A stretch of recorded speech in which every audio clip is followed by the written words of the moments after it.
Don't you dare disrespect my authority out here! You're coming with me! All right, let's go.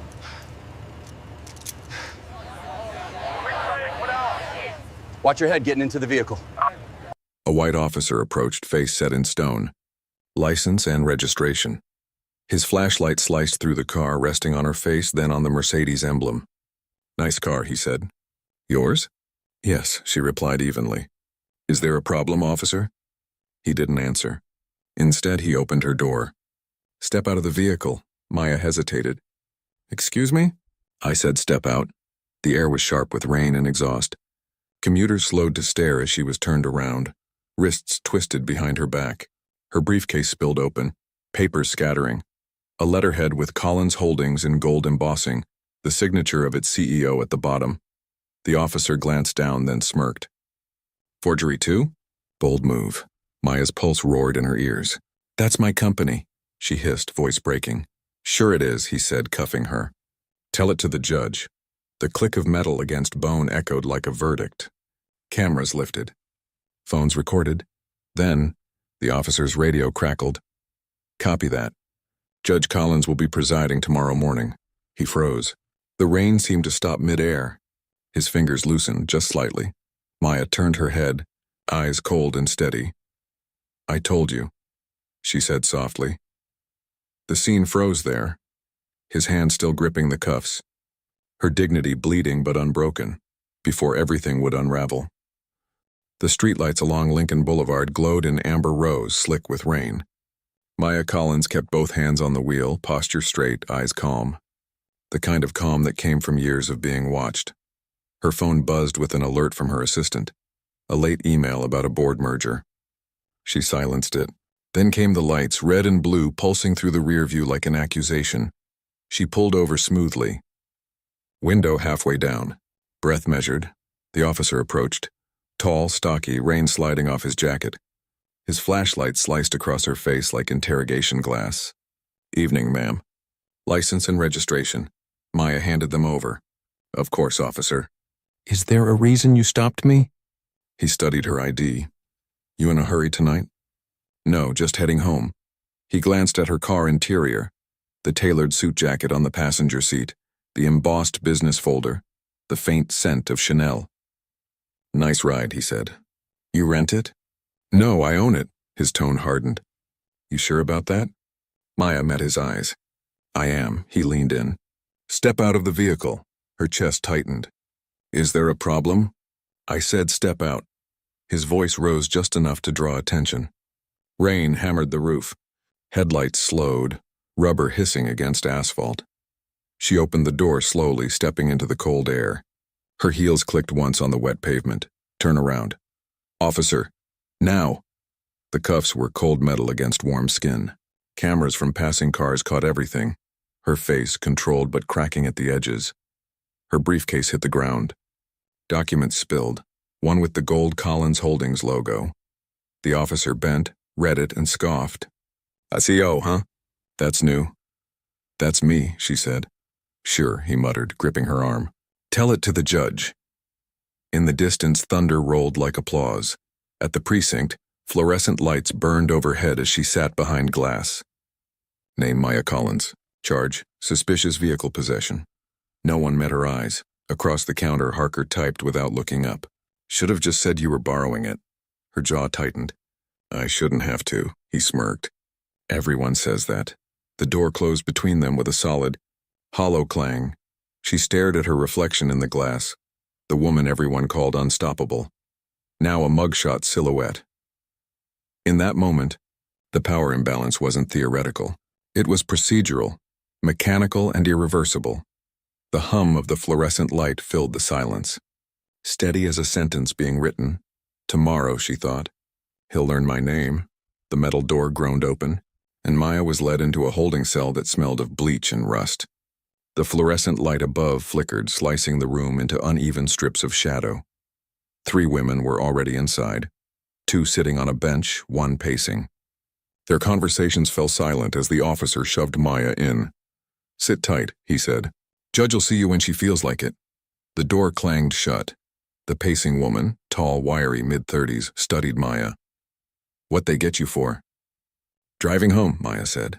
A low laugh rippled through the cell. "Ain't that all of us," said another, a teenager with cornrows and tired eyes. "You got off light," Maya didn't answer. She lowered herself onto the cold bench, smoothing her skirt as if the fabric still mattered here. Her cuff marks burned red against her skin. After a moment, the tall woman spoke again. "Name's Tanya, that one's Kiara." She nodded toward the girl. "Others, Marisol." Marisol, who hadn't looked up until now, said softly, "You look like you don't belong here." Maya's reply was sharp but quiet. "Neither do you." That earned her a faint smile. Minutes passed. The sound of rain outside mixed with the distant thud of cell doors. Somewhere down the hall, a man was yelling for a lawyer. Kiara leaned forward. "They said you had a Benz, that true?" Maya hesitated, then nodded. Kiara whistled. "Damn, that's why they pulled you." "Officer sees a black woman in a Benz, that's a threat in uniform." Tanya barked a laugh. "Amen to that." "My charge, loitering. I was waiting for my kid to get off the bus," Marisol added quietly. "Mine's unpaid tickets." They made it sound like murder. Maya's throat tightened. "Do they always?" "Always," Tanya cut in. "Doesn't matter what you say. System runs itself." The women exchanged looks of worn-out understanding. The silence that followed wasn't hopeless, it was practiced. Learned. Then the door opened again. Officer Harker appeared, clipboard in hand. His smirk hadn't softened. "Collins," he called. "Your attorney's been blowing up our phones. Must be nice having people like that." Maya stood. "Can I make a call?" He tilted his head. "Maybe later." "We're busy," Tanya muttered. "Busy doing what? Losing evidence?" Harker shot her a look. "Careful." He turned back to Maya. "You really think you can spin this? Papers say you're some kind of businesswoman." "I don't have to spin anything," Maya said evenly. "I just need you to write your report accurately." His jaw flexed. "I'll write what I saw." "You saw what you wanted to see," she replied. The other women went still. The air felt like wire, tense, humming. Harker took a step closer. "You people always have something to say after the fact." Maya's voice dropped, deliberate. "And you always make sure the facts disappear." His eyes flashed. He stepped back abruptly and left. The door slammed. Tanya let out a low whistle. "Girl, you got ice in your veins." Maya exhaled slowly. "No, I'm just done freezing." They sat in silence. The flickering light buzzed overhead. After a long while, Marisol whispered, "You think he'll pay for it?" "What he did?" Maya looked at the floor. "They never do." "But that doesn't mean they won't," Kiara frowned. "You sound sure." Maya's gaze lifted, calm, precise. "Because this time they picked the wrong woman to humiliate." Tanya leaned forward, eyes curious. "Who are you, anyway?" Maya didn't smile. "Someone who's about to remind them what justice looks like." The women exchanged glances. Outside the cell, footsteps echoed, boots moving fast, radios buzzing. "The night was shifting," Kiara murmured. "Maybe you'll get out soon." "I will," Maya said. "And when I do, I'm not walking away quietly." The cell fell silent again. But this time the air was charged. Less despair, more anticipation. Somewhere in the distance, the precinct's phone kept ringing. Reporters had started calling. And on the other side of the building, Officer Harker's confidence began to crack. He didn't know yet, but the woman in that cell wasn't a victim. She was the beginning of his downfall. The morning broke gray and merciless. The storm had cleared, but the air inside the precinct was thicker than before. The kind of quiet that comes before a detonation. Maya sat in a narrow interview room, wrists free now, but dignity still bruised. The table was metal, cold enough to bite. A paper cup of water sat untouched. The door opened. Officer Harker entered with his sergeant, both wearing the smug calm of men who thought they still controlled the narrative. "Ms. Collins," the sergeant began, voice rehearsed. "You're free to go. Seems there's been a misunderstanding." Maya's stare was razor-edged. A misunderstanding that involved handcuffs, a holding cell, and a fabricated report. Harker folded his arms. "We got a call about a stolen Mercedes matching your description. We followed protocol." She leaned forward. "And when the registration showed my name?" No one answered. The silence was more damning than any confession. The sergeant coughed. "Again, you're free to leave." You'll get your belongings at the front desk. Maya rose, movements precise. I'll need copies of the arrest record and the officer's incident report. Harker smirked. Those are internal documents. Not for long, she said. He blinked. Excuse me? Maya's phone buzzed. The sergeant frowned. You're not supposed to have that yet. It's mine, she replied, glancing at the screen. Her assistant's message glowed bright. You're trending. Justice for Maya is everywhere. Harker's expression changed. Confusion, then a flicker of fear. She stepped past them. You should both turn on the news. Outside, the world had already shifted. Cameras lined the precinct entrance like a gauntlet. Reporters shouted her name. Flashbulbs flared. Microphones extended like weapons. Dr. Collins, is it true you were arrested for driving your own car? Do you plan to press charges? Was this racially motivated? Maya didn't flinch. You've all seen the footage, she said, voice steady. You decide. Gasps rippled through the crowd. The footage. Her assistant had leaked it, unedited. A passerby's video of her arrest had gone viral overnight. The cuffs. The humiliation. The officer's words. Tell it to the judge. Now the world had. Inside the precinct, chaos erupted. Phones rang nonstop. The chief barked orders. Public affairs scrambled to draft a statement. And Harker stood frozen at his desk, watching his face replayed on loop across every screen. One anchor said, viewers across the nation are demanding an investigation into the wrongful arrest of Dr. Maya Collins, a prominent black business leader. The sergeant turned to Harker. What the hell did you do? I followed protocol, Harker stammered. She didn't. She looked. He couldn't finish. Maya walked to her car. Her car. The same one that had justified her arrest hours earlier. Her driver's seat still smelled faintly of rain and fear, but as she slid in and closed the door, something in her posture changed. Her fingers trembled only once before going still. She called her attorney. File a formal complaint with Internal Affairs. Full documentation. He hesitated. Maya, the optics, I said file it, silence. Then understood. Her next call was to her board liaison.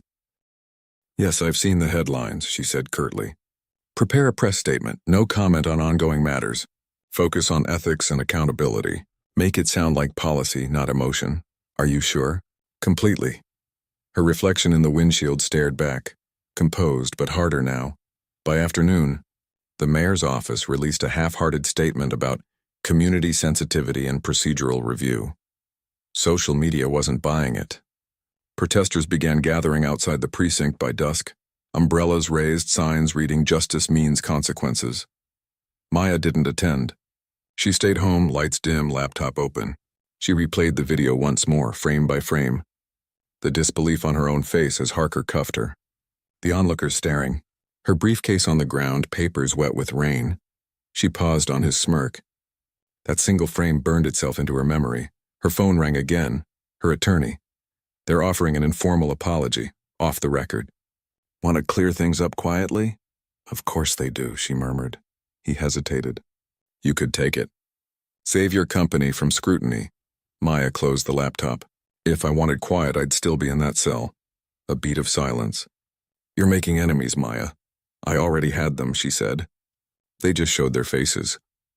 Meanwhile, across town, Harker sat alone in the locker room, his badge on the bench in front of him.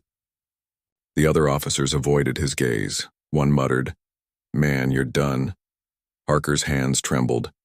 It's a misunderstanding. They'll see that, but he didn't sound convinced. The chief's voice boomed from the hall. Harker, my office, now. He stood, spine stiff, trying to rebuild the authority that was slipping through his fingers. For the first time, he felt what Maya had felt the night before, the machinery of power turning. Only this time it wasn't working for him. At midnight, a headline lit every screen in the city. CEO wrongfully arrested by officer under investigation for misconduct. Video goes viral. The subtext was clear. The world had chosen its narrative. Maya lay awake, phone face down, listening to the quiet hum of rain returning against her window. Her pulse slowed. Not satisfaction, something colder. Resolve. Tomorrow, she thought, they'll learn who writes the rules. The conference room smelled faintly of stale coffee and calculation. Frosted glass walls, a long polished table, Every executive seated wore the same expression, corporate neutrality wrapped around fear. Maya sat at the head of the table, posture controlled, gaze sharp. Her assistant placed a folder beside her, Internal Affairs Notice, Preliminary Inquiry, Officer Daniel Harker. Her general counsel cleared his throat. Dr. Collins, before we proceed, we need to address market reaction. Your name is now synonymous with the investigation. Our investors are uneasy. Maya tapped the folder once. They should be. A board member, silver hair, blue tie, leaned forward. We understand your outrage, but perhaps a lower profile would serve everyone. Public confrontation invites scrutiny. You don't want to make this racial? She finished flatly. He shifted uncomfortably. That's not what it is, she cut in. Say it plainly next time. Silence spread like a stain. Her voice was steady but stripped of diplomacy. When a black woman is publicly handcuffed for existing in a car she owns, the conversation is already racial. I'm not the one who made it that way. The counsel tried again. If we appear combative, regulators might delay pending contracts. We recommend waiting for the inquiry's results. Maya stood. Gentlemen, waiting is what people do when they still believe the system will fix itself. She gathered her folder and left the room. At City Hall, the inquiry was little more than theater. A panel of uniformed men sat behind a long table, microphones gleaming, expressions solemn but disinterested. The lead investigator read from a paper. We are here to determine if Officer Harker's actions were consistent with department protocol.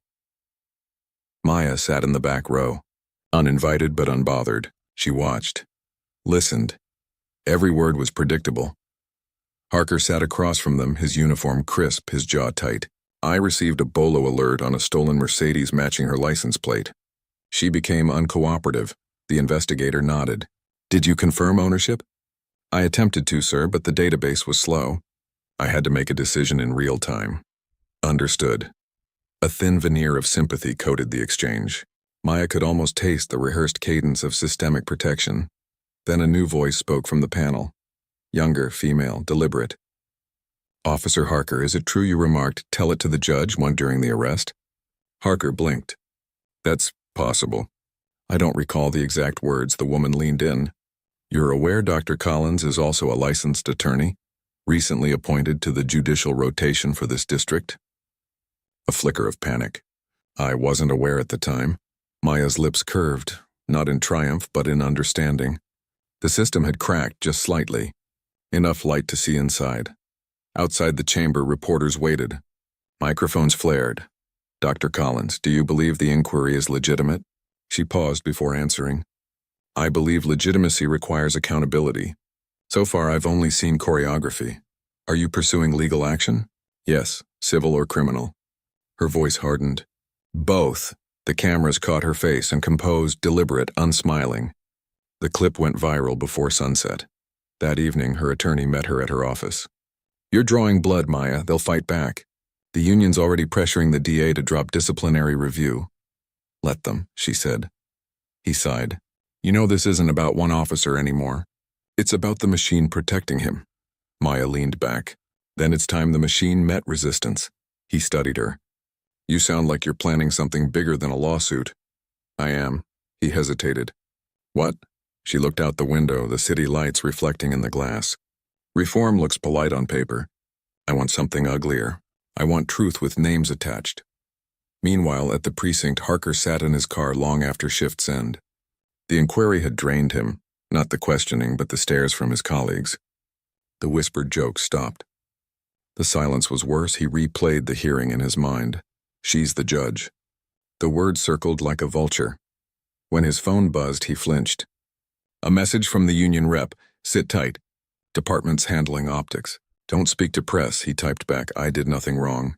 Then deleted it. The rain started again, tapping the windshield in a slow rhythm. For the first time, Harker realized how small the patrol car felt. A cage with badges. Back in her office, Maya drafted a formal petition for review, citing misconduct and violation of constitutional rights. Every line was precise, surgical. She knew the law would not save her, but it would expose them. When she finished, she looked at the framed photo on her desk. Her father, a civil rights attorney who never saw the justice he fought for. Your turn. "Dad," she whispered. Outside, thunder rolled over the city again. Tomorrow, she would be back in court. Not as victim, not as CEO, but as something the system had never prepared for. A black woman with the gavel. The courthouse was built like a fortress, marble, symmetry and silence pretending to be justice. The seal above the entrance glinted beneath the morning light. Equal under law. The irony almost made Maya smile. Inside, the air buzzed with rumor. Every clerk, every bailiff had heard about the case. They whispered her name, the woman Harker arrested, the woman who'd become judge overnight. But no one dared meet her eyes as she walked through the corridor in her black robe. Authority had a sound, and it was the echo of her heels against tile. In her chambers, she sat still, staring at the docket. Her assignment had been rotated at the last minute. State vs. Hollins, a minor hearing on evidence suppression. Nothing to do with her case, at least not on paper, because in the witness list under arresting officer, the name glared back at her, Daniel Harker. For a moment, she said nothing. Then quietly, she exhaled. Of course. Her clerk, a young woman named Ellis, hesitated at the door. "Ma'am, everything all right?" Maya looked up. "Perfectly. Let's begin on time."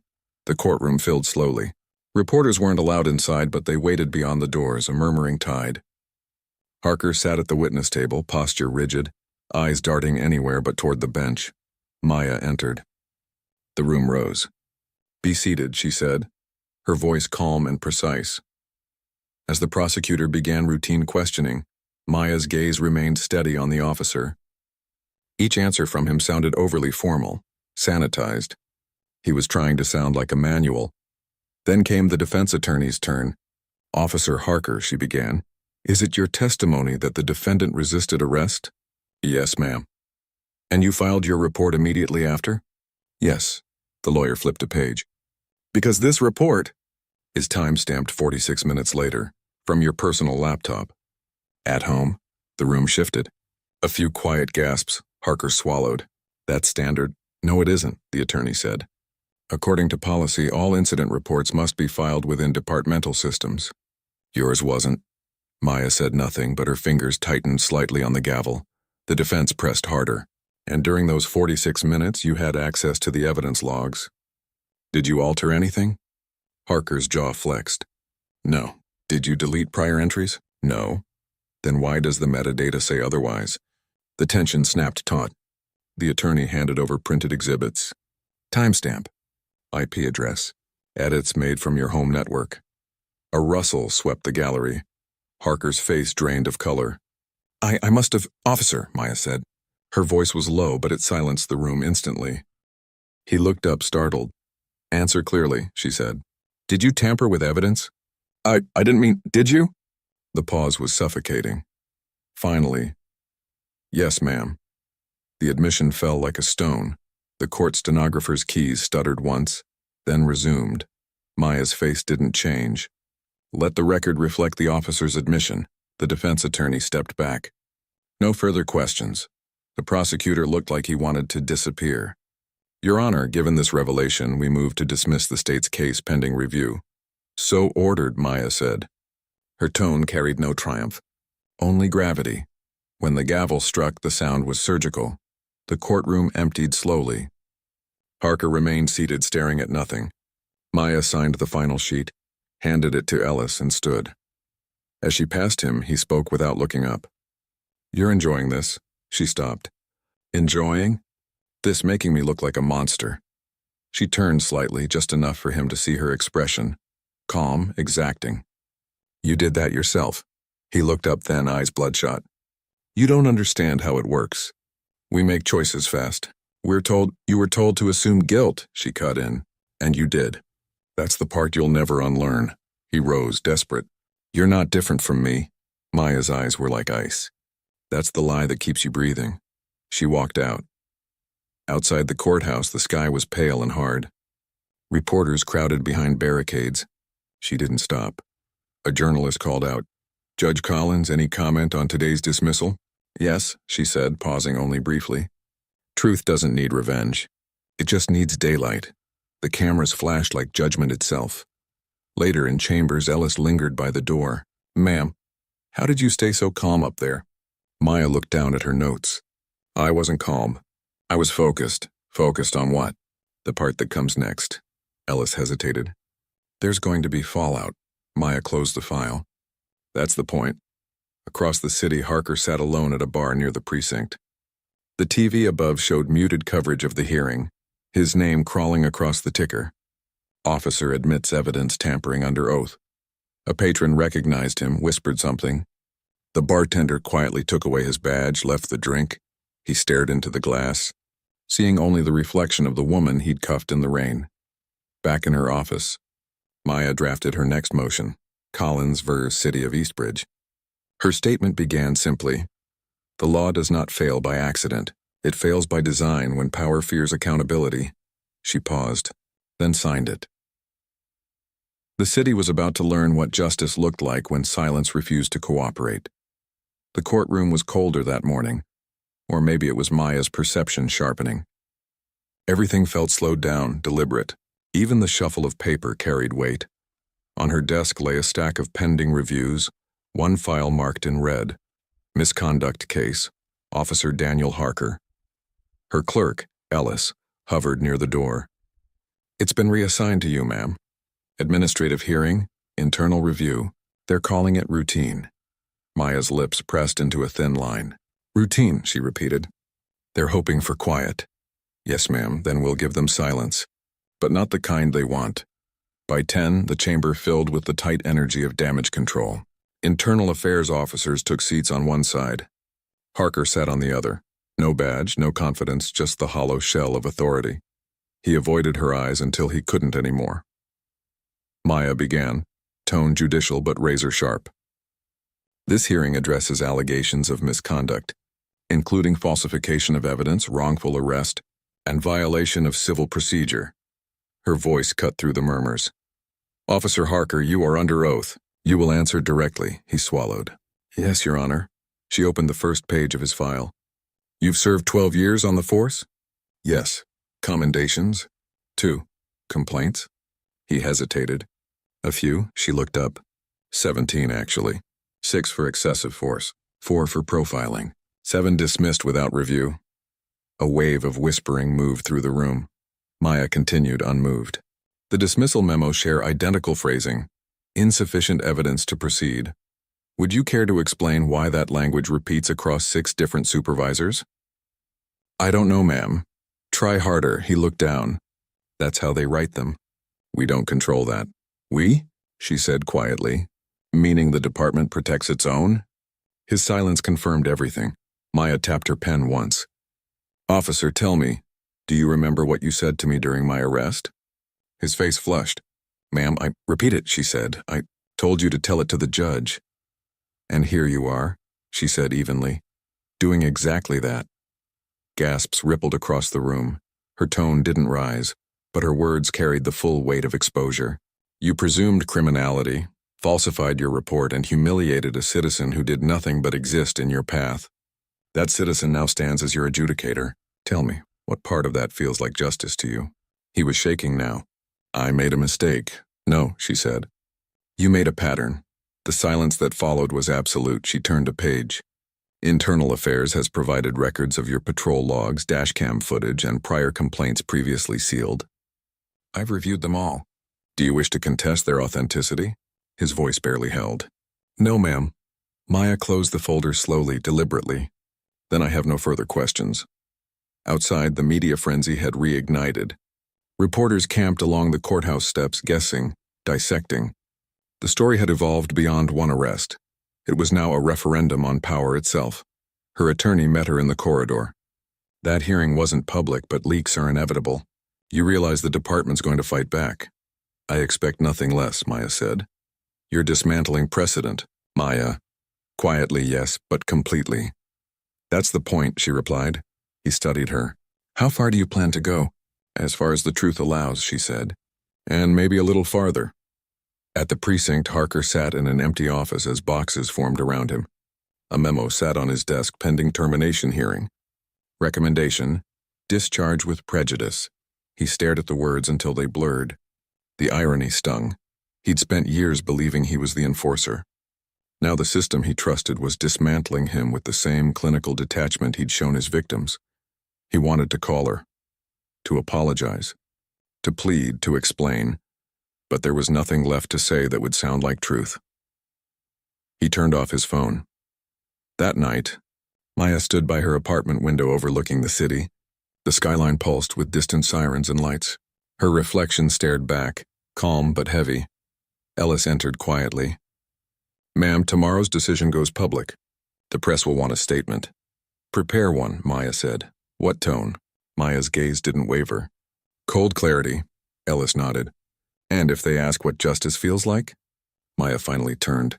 "Tell them it feels incomplete." The clerk left. Maya stayed there for a long time, listening to the city hum. She wasn't after revenge. She'd seen too much of what vengeance turned people into. This was anatomy, dissection, showing the world how prejudice hides in plain procedure. Justice wasn't poetic. It was paperwork, exposure, endurance. And in the morning, when the report went live, the first sentence would end careers. Officer Daniel Harker found guilty of systemic misconduct. Recommendation for permanent dismissal approved by presiding Judge Maya Collins. She read the line once more, then closed the file. The city woke to chaos. Screens lit up across newsrooms and living rooms alike. Officer found guilty of systemic misconduct. Judge in wrongful arrest case presides over hearing. Department under scrutiny for racial bias. Within hours, talk shows, blogs, and street corners buzzed with the same name, Maya Collins. By noon, the police commissioner's office was in crisis mode. Doors slammed, phones rang without pause, and the word containment echoed through corridors like an order of survival. Daniel Harker sat in a cramped conference room with his union rep, eyes hollow. His badge lay on the table, cold, stripped of authority. "This isn't over," the rep muttered. "We can appeal." Daniel didn't respond. His world had already collapsed in silence. Meanwhile, Maya's day moved like a film in slow motion. Her driver stopped in front of the courthouse steps, now crowded with reporters. Flashbulbs exploded as she exited the car. The crowd split between admiration and outrage. "Judge Collins, did you plan this from the start? Do you think justice was served? Was this personal, Your Honor?" She didn't answer. Silence was her armor. Inside, the court administrator met her halfway down the hall. "We've received over 2,000 complaints, statements, and emails. Some praising you, some—" "I know," she interrupted. "File everything. No deletions." "Yes, ma'am." As she walked, the echo of her heels filled the marble corridor, steady, unhurried. She could feel the system resisting, bending just short of breaking. At the precinct, Harker faced the wall of cameras as he left the building for the last time. Reporters swarmed, microphones thrust forward. "Officer Harker, any comment? Do you admit to profiling? Do you have anything to say to Judge Collins?" He muttered one line before disappearing into the black car waiting for him. "She destroyed me because she could." The footage would play on every channel by evening. In Maya's chambers, the blinds were drawn. She sat across from her mentor, retired Judge Eliza Monroe, sharp-eyed, unsparing, one of the few who spoke to Maya without ceremony. "You know they'll call this revenge," Monroe said. "They already have," Maya replied. "And they'll investigate your impartiality. I followed procedure." "Yes," Monroe said, leaning forward. "But you broke narrative." "That's worse." Maya looked at her hands, still composed. "You told me once that justice without discomfort is decoration." "I did," Monroe said quietly. "But you're standing inside a system that eats its reformers alive." Maya met her gaze. "Then I'll make sure it chokes." The news cycle spiraled. Anonymous leaks revealed internal memos, erased reports, and decades of disciplinary negligence. Each revelation widened the wound. The police union called for Maya's suspension. Civil rights groups called for a monument in her name. Politicians shifted alliances overnight, rehearsing empathy for cameras. Behind the noise, Maya moved methodically. Every statement she issued was factual. Every decision filed through official protocol. No passion, no weakness, only truth. Yet at night, the mask cracked. She would stand alone in her kitchen, lights dimmed, tea cooling untouched. The headlines spoke her name louder than her conscience did. Justice had a cost, and she was paying it in isolation. Days later, She arrived at the courthouse to find graffiti sprayed across the side entrance. "Revenge judge." Maintenance staff rushed to clean it, but she stopped them. "Leave it," she said. "It's evidence." Ellis hesitated. "Of what, ma'am?" "Of what justice looks like when people are forced to see it." He said nothing more. Harker's appeal collapsed under review. Internal Affairs confirmed the chain of misconduct extended beyond him. 2 captains were suspended. A deputy chief resigned. Still, in the press, the story twisted, from systemic failure to personal feud. A talk show host summarized it with false symmetry. 2 careers destroyed. 1 mistake. Both victims of circumstance. Maya switched off the TV. The narrative had shifted, and truth, again, was being rewritten for convenience, but this time, she was prepared. A month later, the Chief Justice summoned her privately. "Maya," he began, voice low, "you've made enemies that don't forget. The department is fractured, the union's furious, and the media's exhausted. I can protect your seat, but only if you stop pursuing the review cases." Meaning? Meaning closed the file, quietly. She stood, calm and final. "If justice depends on my silence, it isn't justice," he sighed. "Then God help you." "God already did," she said, walking out. Outside, thunder rolled across the horizon. Rain began to fall, sharp, cold, cleansing. Maya stepped onto the courthouse steps, no umbrella, letting it soak her completely. Reporters still waited, but no one approached. Behind her, the city pulsed with unrest. Ahead, the air smelled like storm and renewal. She closed her eyes. The collapse wasn't destruction, it was exposure. Systems don't crumble. They reveal themselves. And now everyone could see what had always been there. The courtroom was silent, yet humming with unseen tension, that rare electricity that precedes a shift in history. A month had passed since the ruling that shook the city. Officer Harker's case had metastasized into a full-blown federal inquiry. The Justice Department had stepped in. Cameras lined the gallery. Every network was broadcasting the hearing live, and at the center of it all, Judge Maya Collins presided. Her robe felt heavier that day, not from fabric, but from consequence. She'd fought to stay on the bench against the whispers, the reviews, the quiet threats in envelopes without return addresses. But now, as the lead investigator in the Oversight Commission presented findings to her, the system itself was on trial. The clerk called for order. The gallery quieted, almost reverent. Maya looked up, meeting the eyes of the commission's attorney. "You may proceed." "Your Honor," the attorney began, "our investigation confirms a culture of racial bias, procedural negligence, and suppression of misconduct reports across multiple precincts. Over 40 cases have been reopened. 12 officers face pending termination." Gasps echoed through the chamber. Maya's voice was steady. "And Officer Harker?" The attorney shifted. "He has agreed to testify against the department in exchange for partial immunity." A murmur rippled across the room. Disbelief, fury, vindication blending into chaos. Maya tapped her gavel once. "Proceed." Harker entered, escorted by 2 marshals. The man who once barked orders now looked smaller than his shadow. His hands trembled as he adjusted the microphone. "State your name for the record." "Daniel Harker." "And your occupation?" "Former police officer." Maya's tone was clinical. "You've agreed to testify truthfully in exchange for reduced penalties." "Yes." "Then speak." He took a shaky breath. "We were told not to file certain reports. Certain kinds of people were flagged. We called it predictive assessment. It wasn't official, but everyone knew what it meant." He swallowed. "We'd run extra stops, ask more questions, make it clear who was in charge. If someone complained, it disappeared before it reached the captain's desk." "And the night of your arrest of Ms. Collins?" the attorney asked. Harker's eyes flicked to Maya. "I profiled her. I thought she looked out of place. When she didn't show fear, I took it as defiance." The words hung like static. "I falsified the report to justify the arrest. I didn't think there'd be consequences." "Why?" Maya asked softly. He hesitated. "Because there never were." The silence afterward was unbearable. When the attorney rested the case, Maya looked out over the room. The journalists, the students, the officers, the citizens who had come to watch the system answer for itself. She spoke. Not from the bench, but from the fracture it represented. Accountability is not vengeance. It's correction. For decades, justice has been selective, applied to the vulnerable, excused for the powerful.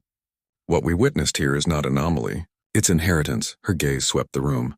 Today, this court does not restore trust. It begins to earn it. The gavel fell once, sharp as thunder. Outside, the courthouse steps overflowed. Reporters shouted questions into microphones. Activists held signs. Police stood guard, their expressions unreadable. Maya exited through the front this time. No back door, no escort. A reporter called out, "Judge Collins, do you feel vindicated?" She paused at the base of the stairs. Rain clouds gathered again, mirroring the tone of the city. Charged, uncertain. "Justice isn't a feeling," she said. "It's a direction." Then she kept walking. Hours later, she sat alone in her office, city lights reflecting off the window like distant stars. Her phone buzzed, an unknown number. She hesitated, then answered. "Maya Collins," she said. A quiet voice replied. "Judge Collins, this is Daniel Harker." She didn't speak. He continued, voice stripped of arrogance. "I wanted to say, I don't expect forgiveness, but I see it now. The way I looked at people. The way I looked at you." She said nothing. "I don't know if redemption's real," he went on. "But if it is, I'll spend the rest of my life trying to be less of what I was." Her reply was simple. "Then start with silence." The line went dead. By midnight, she submitted her resignation. The letter was 2 paragraphs. Calm, deliberate, surgical. Justice must remain a public act, not a personal burden. My role was never to punish but to reveal. The work will continue beyond my name, as it should. She left the letter on her desk, turned off the lights, and walked out. Months later, the city shifted. A new task force was created. Diversity training wasn't optional anymore. Complaints no longer disappeared into silence. The news cycle moved on. But something had changed. Small, persistent, irreversible. In a community forum one evening, a teenage girl raised her hand during a town hall discussion and said, "If she hadn't spoken, would anyone have listened?" An older man beside her replied, "She didn't speak for us. She showed us how to speak." The room fell quiet, then filled with nods. Far from the city, Maya stood at a coastal overlook, hair pulled back, wind cutting across the cliffs. The horizon was clean, wide, endless. She wasn't Judge Collins anymore. Just Maya. The sound of waves crashing below mixed with fragments of memory. The cuffs, the headlines, the gavel, the silence, all of it real, all of it done. She closed her eyes and breathed. Not relief. Not triumph. Just release behind her. The world was changing, not fast, not cleanly, but undeniably. And for the first time in years, she smiled, faint, knowing, unfinished, because justice, she thought, was never the ending. It was the echo that refused to fade. 6 months later, the city felt quieter, not healed, but different. The courthouse still stood under the same sky, but the flags out front didn't ripple with self-assurance anymore. They moved with unease, humility. The plaque on the front steps, newly mounted, read, "Dedicated to all who stood against silence." No names, no politics, just memory carved into metal. Inside the Judicial Review office, Ellis stacked papers at his new desk. A younger clerk approached timidly. "Is it true you worked for Judge Collins?" He nodded without looking up. "Yes. Was she as cold as they say?" Ellis stopped, then said, "Cold?" "No, exact. That's what scared them." The clerk hesitated. "Do you think she'll ever come back?" He didn't answer, just smiled faintly and returned to work. Meanwhile, in a suburban community center 40 miles away, Maya Collins, no robe, no title, was finishing a workshop on legal literacy. The group was small, single mothers, retired workers, a few students. She stood by a whiteboard scrawled with, "Your rights are not requests. Remember," she said, "paper trails save lives. Every complaint, every form, every word written down matters. Bureaucracy is a weapon. Learn to wield it." A woman raised her hand. "You sound like someone who's fought that fight." Maya smiled slightly. "You could say that." When the class ended, they lingered, thanking her, asking when she'd return. "Next week," she said. "Same time." Bring someone who thinks it doesn't matter. After they left, she sat alone for a moment, looking at the empty chairs. The room still smelled faintly of old coffee and photocopy toner. She'd once commanded a courtroom. Now she taught in basements. Yet the feeling, the quiet pulse of purpose was the same. Maybe stronger. Her phone buzzed. A message from Eliza Monroe. They're renaming the Civil Rights Fellowship after you. You should at least pretend to approve. Maya typed back, I didn't do it for monuments. Monroe replied seconds later, you didn't. That's why you earned one. Across town, Daniel Harker stood in a small church basement, folding chairs after an AA meeting. His once pressed shirt was creased, his hair graying faster than time should allow. The pastor approached him quietly. You've been consistent, Daniel. That counts, I guess, he muttered. You ever reach out to her? He shook his head. Some debts shouldn't be repaid. Just understood, the pastor studied him. Redemption's not erasure. It's endurance, Harker looked down. Then I'll keep enduring. Back in the city, Ellis walked past the courthouse at dusk. The building glowed gold under streetlights. He paused by the steps where Maya once faced the cameras, the same spot where the phrase revenge judge had been scrubbed away. Now someone had written new words in chalk, bright and deliberate. Truth has no exit door. He smiled. The rain would wash it away by morning, but the meaning would stay. That evening, Maya sat by the coast again. The ocean never changed, but it always moved. A contradiction she'd learned to accept. She scrolled through her phone. News headlines drifted by. Civilian oversight expanded. New training mandate for officers. Bias audit program passes Senate committee. Small victories. Imperfect, bureaucratic, alive. Her reflection in the screen looked older but not tired. The kind of face that had seen enough to stop expecting clean endings. She whispered to herself, they'll rewrite it all one day. Turn it into something simpler than it was. A voice behind her replied, then make sure they remember the noise before the silence. It was Eliza Monroe walking up the rocky path, wrapped in her usual coat. You still follow me, Maya said. Someone has to make sure you don't disappear completely. I'm fine, Maya said. You're not fine, Eliza said, sitting beside her. You're unfinished. That's better. They watched the tide together. Eliza broke the quiet. They offered you the commission seat again. National level. Oversight board, I know. You're refusing? For now, Maya said. Justice doesn't live in offices. It lives where people think they don't have any. Eliza nodded. Then you're exactly where you belong. The waves rolled in, soft, rhythmic, relentless. Maya reached into her bag and pulled out a folded letter. The envelope was unmarked, the handwriting careful. It was from Harker. She hadn't opened it for months. Tonight she did. Judge Collins, I'm working with a mentorship program for kids from neighborhoods I used to patrol. I tell them the truth. About fear, power, and what I mistook for control. I don't expect forgiveness. But I thought you should know. I see it now. The system I defended was smaller than the people it crushed. I hope one day the ones after me build something larger. Maya folded the letter again, slow and deliberate, then let the wind lift it from her hand. The paper caught the breeze, swirled, and vanished into the dark. She watched until it disappeared. Then she whispered, not to him, not to anyone. Good. Start there.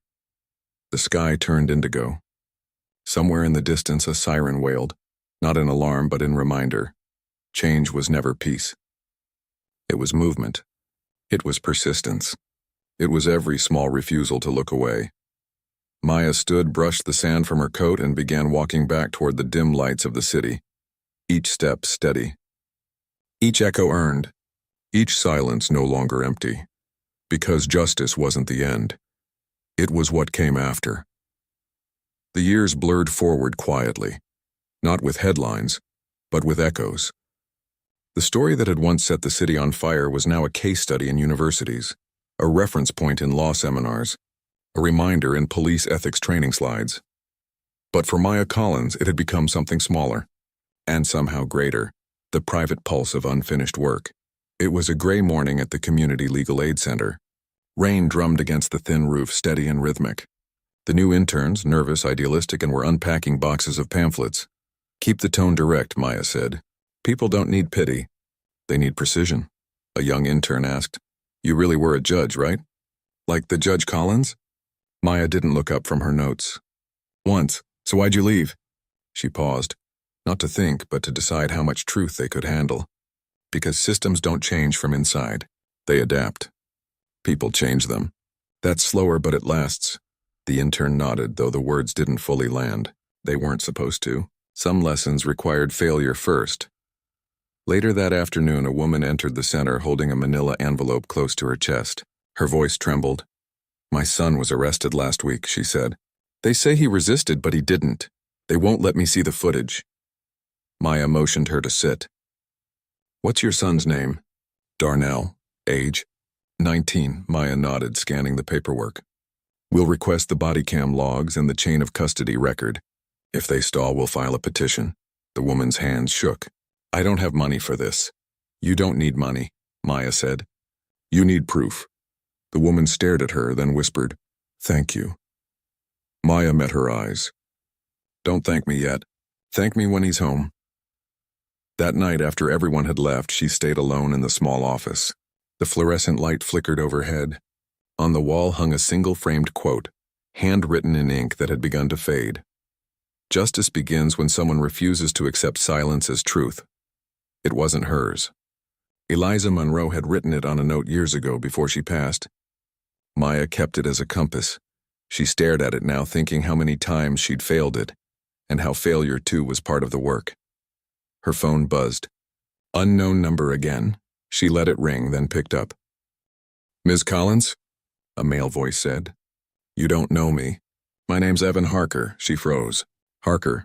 Yes, he said quickly. Daniel Harker was my father. The silence stretched. I'm not calling to reopen anything, he continued. He passed away last month. He wanted me to find you. Maya's voice stayed even. Why? He said you were the only person who ever made him tell the truth. I just thought you should know. The line held nothing but the sound of rain after that. Finally, she said. He tried. That matters. Evan's breath caught. He said you'd say that. Weeks later, Maya attended the unveiling of the Collins Initiative for Equal Defense.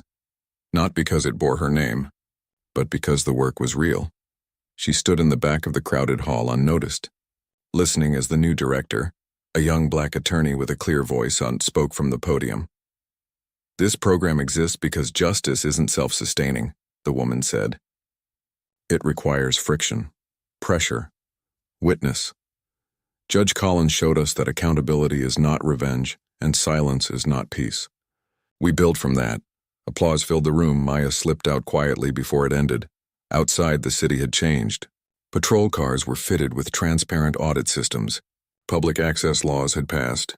The courthouse had a permanent oversight committee. None of it perfect. None of it complete. But it was movement. As she walked past the courthouse, the place where it all began, she saw tourists taking photos near the plaque. One of them, a young girl no older than 10, asked her mother, "Who was she?" Her mother smiled. Someone who made them listen.